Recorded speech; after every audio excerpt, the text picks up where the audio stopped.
Hear you and see your beautiful face. Thank you so much. First of all, I admire you a lot. Jan, reflecting on your experience as both the producer and, of course, a real life subject of a friend of a family, what was the most challenging aspect of revisiting such personal and traumatic events? For me on this project, because I've been telling my story for a lot of years to small groups, to young ladies, to young men, at rehab centers, at church places, I've told my story because I wanted to help people. I wanted to help parents and young people see that this person is a bad person, even though they look like a good person. We met our person at church, right? And he was a neighbor and he was married and he had 5 kids and he was Mr. Helpful. He was so nice and he had the boat and the snowmobiles and the trampoline, and we did so many hundreds of activities with this family. His kids were the same age as me and my 2 sisters. We became fast friends. And so when it looks so wonderful, I'm trying to tell a message through telling my story that maybe it's too good to be true. And maybe that person who spends a lot of time and attention with your children or with you might have something really deviant planned. Where's Jan Broberg? Or is doing something because you would never suspect them, and that's what they want.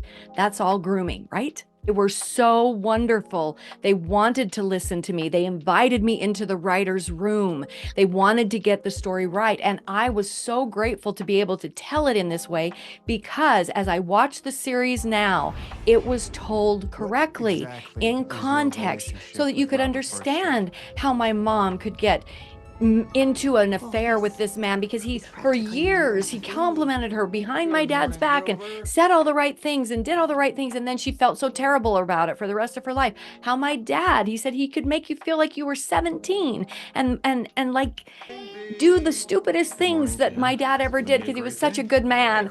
And all of those things I think come through in the series, whereas when you just hear them like as a headline, you're like, oh, those dumb parents. Well, my parents were not dumb.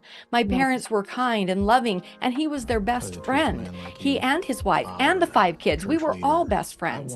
He moved into my neighborhood when I was 9, and he didn't kidnap me till I was 12. For 3 years, we were best friends. Some of the happiest memories of my life were going on the boat and going camping and having, picnics on the floor of the living room with this family. I mean, it was like your best aunt and uncle and all their kids and the closest cousins you have. I mean, that's what it was like to come through, because it's the truth. It's the truth nobody wants to face. Nobody wants to talk about it. Well, I'm going to talk about it because it's the truth. 1 out of 3 of us girls are raped, molested, incest, some kind of a horrible abuse before we're 18. 1 out of 3 of us. And for boys, it's like 1 out of 5, 4.5 to 5 boys before the age of 18. This has to stop. And it's somebody you know, and you can't freak out. You have to face it, and don't shut that person down when they try to tell you that, oh, Uncle so-and-so touched me this way, or my older cousin did this, or because if you don't listen and you don't believe the child or the teenager, it will happen again. It's the number 1 predictor of abuse happening to that person again. They'll get raped. They'll marry a person that is violent or abusive. That's the number 1 predictor, when you don't believe and listen to the young person. And so often they just don't tell because they know nobody's going to believe them. And that is like having cancer and never getting treatment.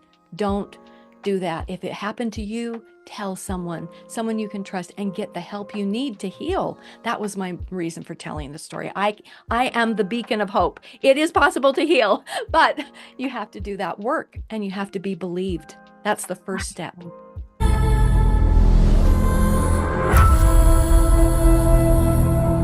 Robert Birchtold doesn't feel emotions the way that we do.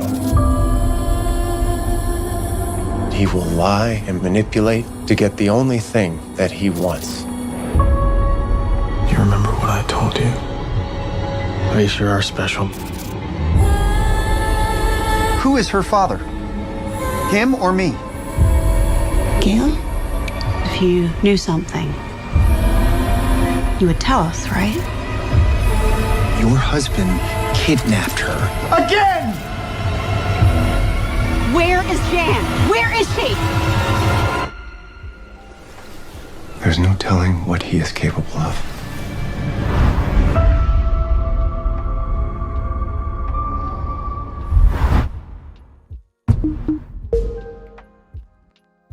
Thank you, Jan. Thank you so much. You were beautiful to talk to. I appreciate it.